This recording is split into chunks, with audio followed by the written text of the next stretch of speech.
Oh, my head is gonna explode any minute. Hey, Fever, what's up? It's the Culture Detective here investigating your favorite movies. And today, I'm sick, but I'm also gonna be reviewing Django Unchained. Yeah, Django Unchained, which is a movie that I've watched a couple days ago, decided to sleep on it, and it turned out to be a great movie. So, Django Unchained is a 3 hour long Quentin Tarantino movie.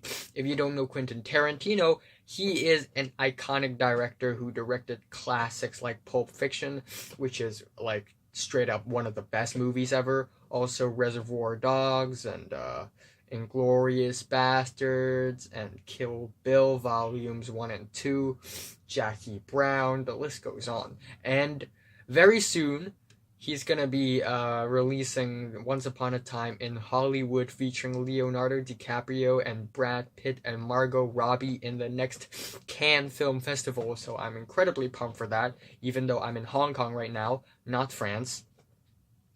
Anyway, it's 3 hours long, and some people may not sit tight with it because there are many moments in the movie that are just dialogue. But in my opinion, they're all really good. They're all really well written. It's a violent Western movie, essentially, and the plot is basically Christoph Waltz's character, King Schultz, is a German dude who came to America to work as a bounty hunter, and then he freed a slave whose name is Django, played by Jamie Foxx, and he's a total badass. So Django wanted to help King Schultz to kill some people and get some money, and then in return, King Schultz will help Django to get his wife back, who's in the movie, who's being held as a slave in the Monsieur Candy household, who's played by Leonardo DiCaprio, with a house slave, with the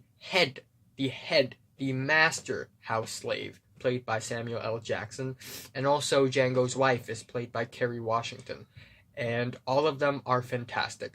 All of them are fantastic. You know, normally in a movie, in a good movie, there would be a couple of great performances or two, and you would say something like, yeah, that's a good performance.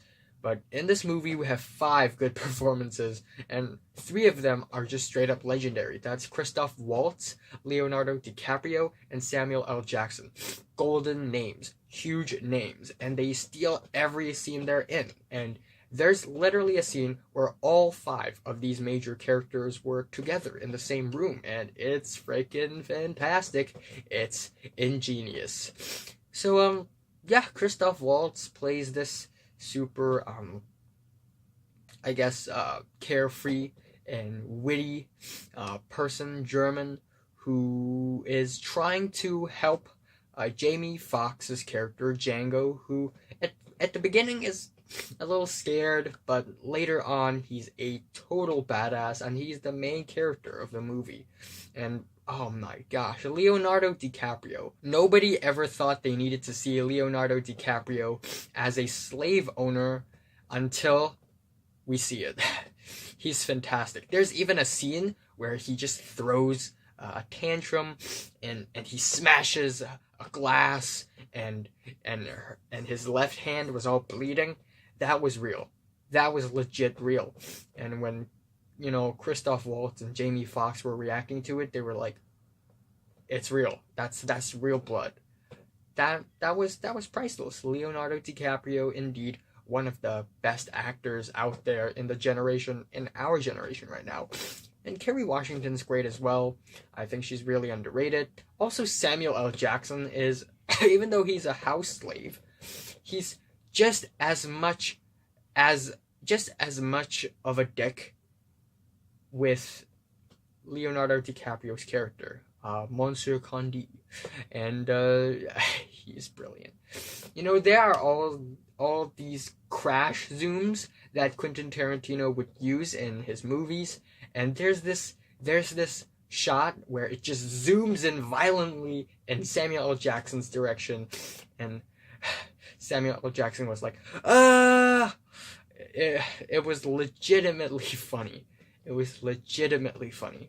The violence in the movie, they are a lot of fun. There are moments in the movie where it's like just straight up brutal, but there are also a lot of really fun, violent scenes, like Quentin Tarantino's cameo. Even though his accent kind of sucked, but him exploding out of nowhere, just it's hilarious. Also, that scene where Django shot a person, and it's and he's using a pistol, but that person just went like 7 meters across the room, just slid out of the frame, and that was really funny as well. Lots of violence and gore in this movie, but they fit in Quentin Tarantino's style really much. Quentin Tarantino really put art and story before everything else, because this is the most important. And that's why the movie is so unapologetic. A lot of N-words, a lot of black people actually playing slaves, and I gotta say, Quentin has big balls. And man, there are also a lot of funny scenes. Jonah Hill actually has a cameo in this movie, in the first act, and he and a bunch of other Southerners wanted to attack Django and King Schultz, and they were wearing masks, and and they couldn't see in that mask, and they were like, "Fuck this! I can't see nothing in this mask," and that is my best Southerner impression. Yeah, I love this movie. This movie also reminded me a lot of a play, because usually a play is very long and it's separated into 3 to 4 acts very clearly. And this movie feels really like a play, especially when you consider the fact that the movie starts off with an obscured scene, with a scene that's not really epic, and the fact that the movie overall isn't really that coherent or concentrated. So it's you know what, Django Unchained, a play that I would watch it. I would watch it. And yeah, a lot of dialogue scenes as well, which are really, really long-winded, but again, really well written. And I feel like none of the scenes in the movie should be cut. It's a yeah, really well put together movie, really well directed, well written, fantastic characters. And this movie ultimately, it's just a fun time. You're not gonna get any deep, cognitive messages out of this movie. It's just a fun time to see a slave turning into a total gangsta, just gunslinging all the bad guys, and I think that's good enough. I think the movie's good enough. I don't think it's great. I don't think the movie is as good as Inglourious Basterds or Kill Bill or Pulp Fiction, and maybe also Reservoir Dogs. But yeah, I'm still really satisfied with it nonetheless. I'm saying Django Unchained is a movie worth watching. You know what? Scratch that. This movie, it's cool stuff. And I am giving Django Unchained an 8. A strong 8 out of 10.